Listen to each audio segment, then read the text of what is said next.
If you thought you couldn't get a rooftop tent for family camping, you thought wrong, because the 23-0 Dakota 2200 offers sleeping space for 4. We're gonna go for a walkthrough. Let's check it out. Hit it.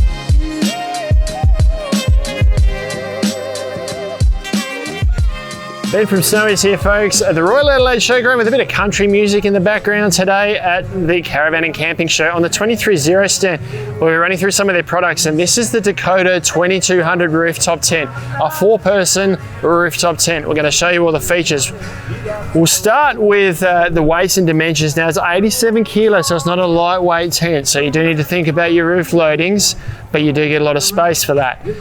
When it's folded up, when this section here is folded up on top of the vehicle there, it measures around about 220 centimeters by about 120 centimeters, and total height is about 33 centimeters, and that includes a little gusset that the ladder sits on top, or where the ladder sits on top. Moving on to fabrics, firstly we'll start with the tonneau cover that I've got down here. This is a heavy duty PVC welded tonneau cover, gives tons of protection for the tent while it's in transit. It's got a durable sail track on here so that you can get it on and off easily and make sure it's nice and secure while you're on the highway. Moving on to the actual tent fabrics. Now the Dakota is made with a 280 GSM ripstop polycotton canvas. It's got a nice tight weave, it's a soft feeling fabric, and it gives a really good balance of weight and durability. It's a 1500mm waterhead on this one, so it's going to give you all the protection you need in all but the absolute worst of conditions, and it is seam sealed throughout. One other really cool feature is this LST technology they call 23-0 call on the back here, which is a black coating that cuts out almost all the light from getting through the fabric, which means it stays darker in the tent for longer in the morning, so you can sleep in longer. You also don't get affected by things like vehicle lights coming into caravan parks or campsites in the evenings. On top of the tent there, we've got a 210 denier ripstop polyester fly that's clipped on. That gives a bit of extra weather protection, bit of extra UV protection, and helps with condensation in the top of the tent during cold nights. And the windows here are an ultra-fine insect-proof mesh. And just having a look at some of the features on the outside of the tent here, the most notable one is this awning that sits over the really long window here.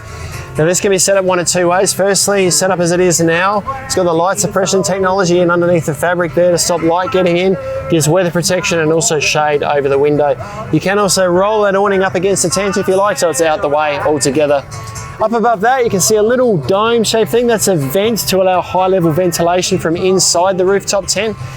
And below the window here, I just want to mention this because it's quite a unique little feature. This flap protects the gap in the fold where the tent folds over. 23-0 just added a layer of PVC to the back of this to stop that flapping around too much at night. So if it is windy, that bit of fabric's not moving around. And lastly, at that end of the tent there, you can see that the fly sheet creates a bit of an awning over what is another window that's accessible or openable from the inside of the tent as well. So that awning creates a bit of shade there. Just coming around to the other end of the tent, so the first thing I want to mention is that these walls that are attached underneath here are an optional extra. They don't come included with the tent.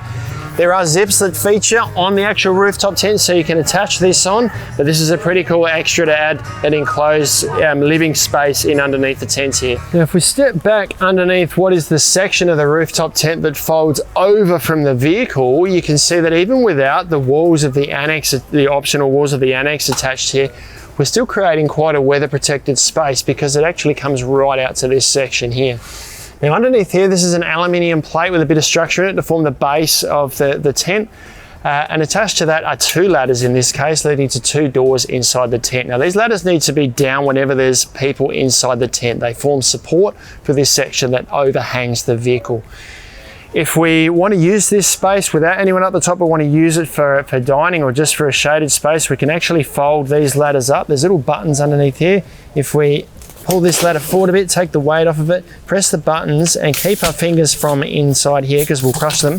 We can fold both of these ladders up, tuck them up inside this strap here. We tighten that up and both of these ladders can then sit up out the way, and we've got this space here to use as a bit of a space for breakfast or dining or even just sitting down in the shade. For now though, what we want to do is leave this down because I'm going to crawl up inside the tent now and show you just how much room there is in there. The rooftop tent itself has got this sort of weather protected entrance space here. So the actual doors inside the tent are to my right, and then we've got this pole that runs around here to lengthen the tent out and gives us a protected space to climb up into the tent, and that gives us access to both of these doors here. So you can have people climbing in and out, kids in and out one side, parents in and out the other. You're not all trying to get in and out the same door. But let's have a look at the space inside. Look at how much space I've got inside here. Now there's 110 centimeters to the bottom of this pole here, and I can sit upright. I'm 185 centimeters, but I can sit upright to where this pole is at the rear here, and there's only a small amount of space at the back. So a family of four could sit here and play board games if they like. Got about 240 centimeters from the back of the tent to the front, or slightly less because of the tapered sides. And then from side to side, we've got 220 centimeters, or it's just less than 220 if you measure inside the brackets there.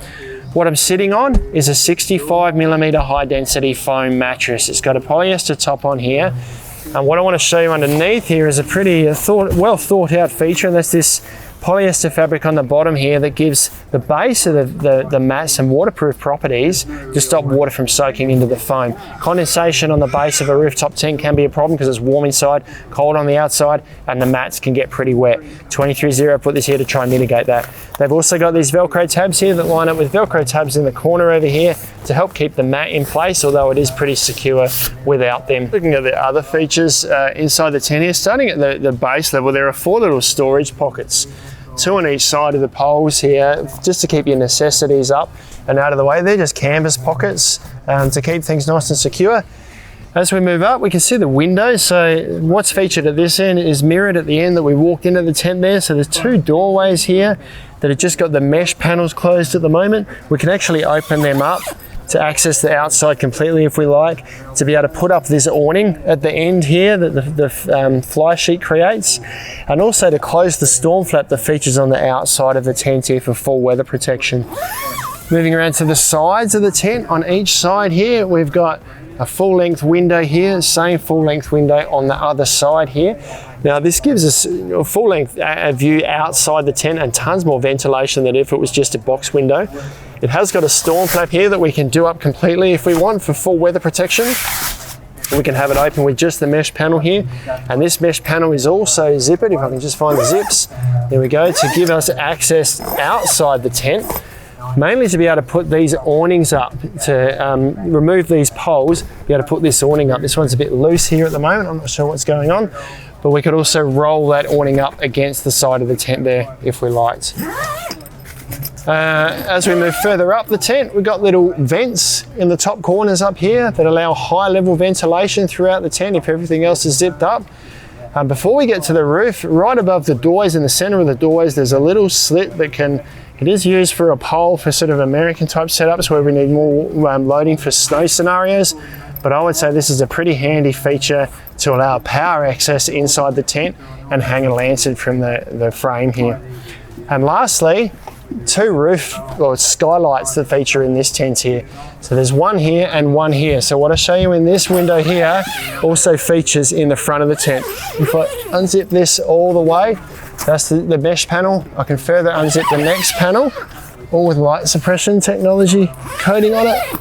That folds back, and from here what I'm looking at is the fly sheet. So if I was to remove this fly sheet completely, I've got unimpeded access outside the tent.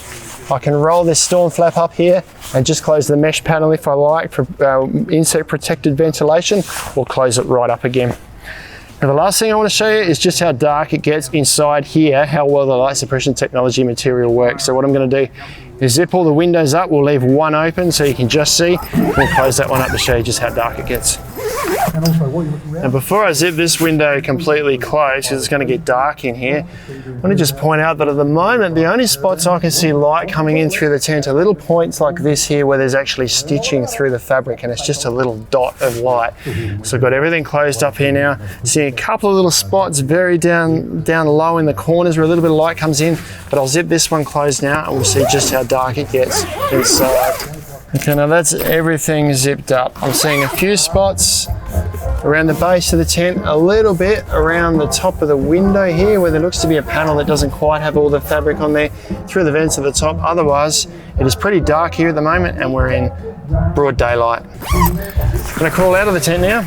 I just noticed when I was doing up the flap at the other end of the tent that covers the 2 doors like we see here, that the flap is a full length flap, storm flap that comes down, and it has a stiffener rod that runs along the bottom to stop the fabric from flapping around. So just another unique little feature in these tents that minimises the need for a little Velcro patch that can wear out over time. I reckon if you're after a rooftop tent for family camping or just a really roomy rooftop tent, then the Dakota 2200 from 230 is the right tent for you. You can grab them online at snowies.com.au at our lowest prices every day. If you've got any questions, let us know down in the comments below, or subscribe to our channel. You'll get all of our latest and greatest information. If you want to check out some other 230 products, try these ones down here.